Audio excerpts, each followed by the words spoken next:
So welcome back to part 1 of the happiness series and to day 8. Now, for many people when they do this exercise, it can feel sometimes a little too big. It's as though we lose that personal nature of the meditation exercise when we're not focusing on one person, when we're trying to imagine something as big as sort of the world and even sort of bigger than that. It can feel a little impersonal, and therefore it's harder perhaps to relate to those feelings. So it's really important that right at the beginning, maybe even before you sit down and do the exercise, just to reflect on those times in your life where you have been, for whatever reason. It may have been quite justifiable given the circumstances, but maybe you were a little unkind or not very thoughtful, not very appreciative, whatever it might be of another person, but where you found it difficult to engage in that feeling of kindness within yourself. And the implications that have, because actually when you reflect on those moments, it's just so obvious as to why it would be beneficial. It's so obvious how important being in touch with this sense of kindness is within ourselves. It's so easy, I think these words get thrown around so much, it's so easy for them to sound a bit cliche and sort of, very grand sort of ideas even. But actually they're really simple ideas we're talking about here. Things that make a real difference in everyday life. They make a difference in the way that we feel ourselves, and they make a difference to our relationships, the way in which we engage and interact with the people in the world around us. So just something to bear in mind, say not only for the motivation section of the exercise, but maybe even before you begin the exercise each day, just being really clear as to the importance of training the mind in this way. But for now, you can just take a moment to settle both the mind and the body. And when you're comfortable, you can just begin with a couple of nice big deep breaths.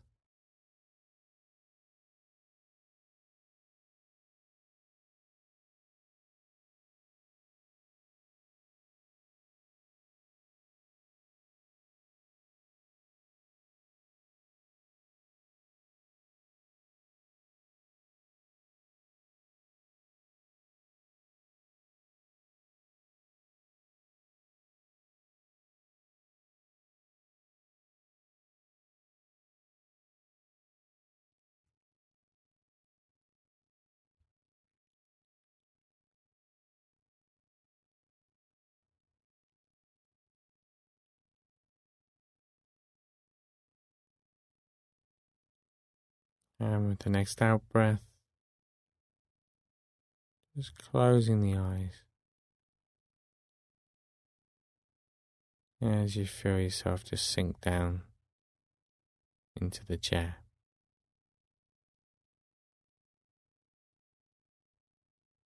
And just take the next couple of minutes just to become more familiar with the space around you.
And now just scanning down through the body, still noticing not only the sensations, but also the emotions, and even those sensations or emotions that there's a degree of resistance towards. Just noticing those areas of resistance.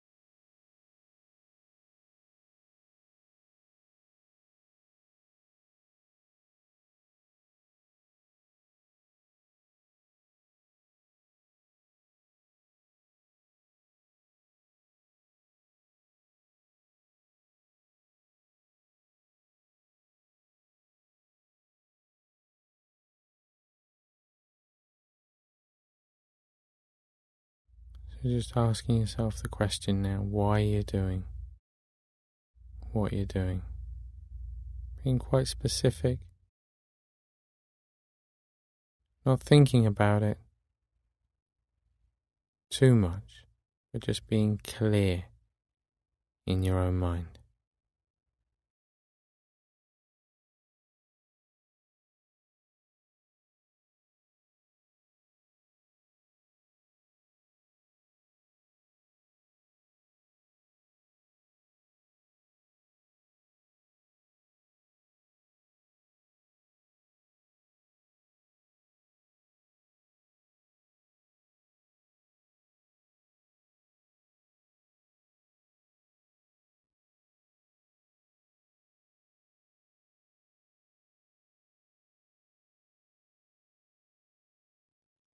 And now just shifting the attention back to the breath.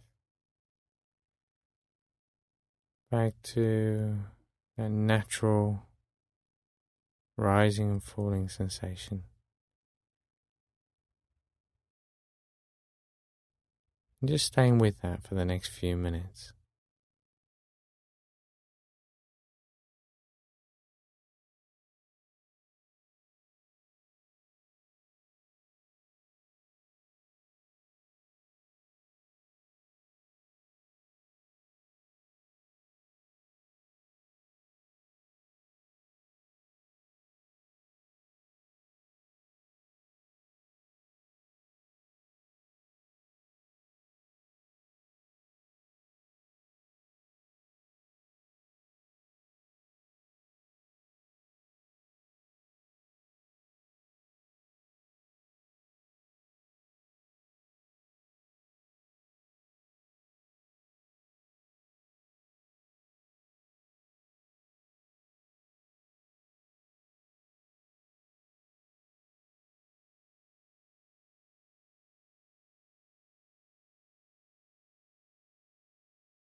And as you continue So follow the breath.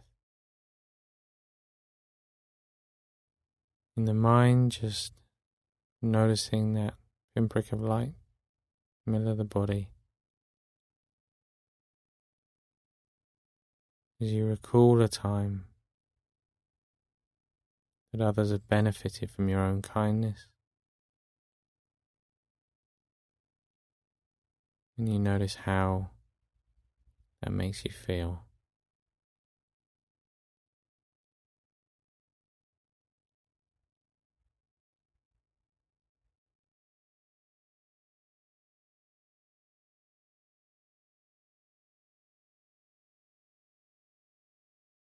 And with that feeling, that pinprick of light begins to expand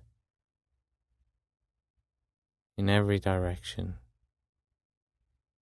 And you just stay with that until it feels as though the mind simply can't go any further.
And when it feels as though the mind really has gone as far as it possibly can, infused with that sense of kindness, just letting go of any images in the mind, letting go of any focus on the breath, just allowing the mind to do whatever it wants to do.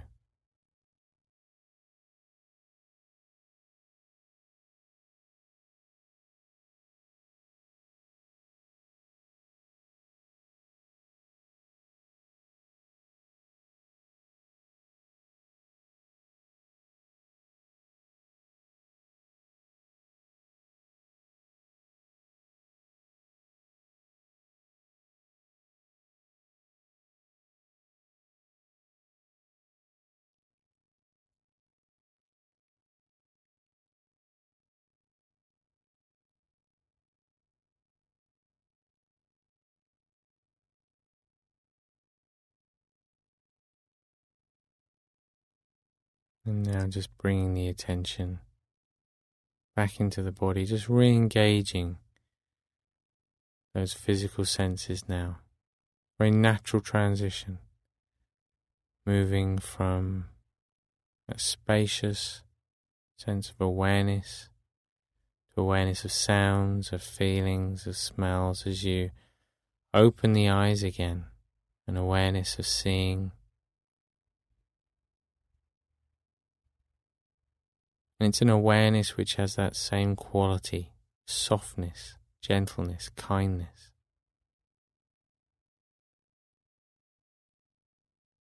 Again, just putting in the intention to be kind, to be present throughout the day.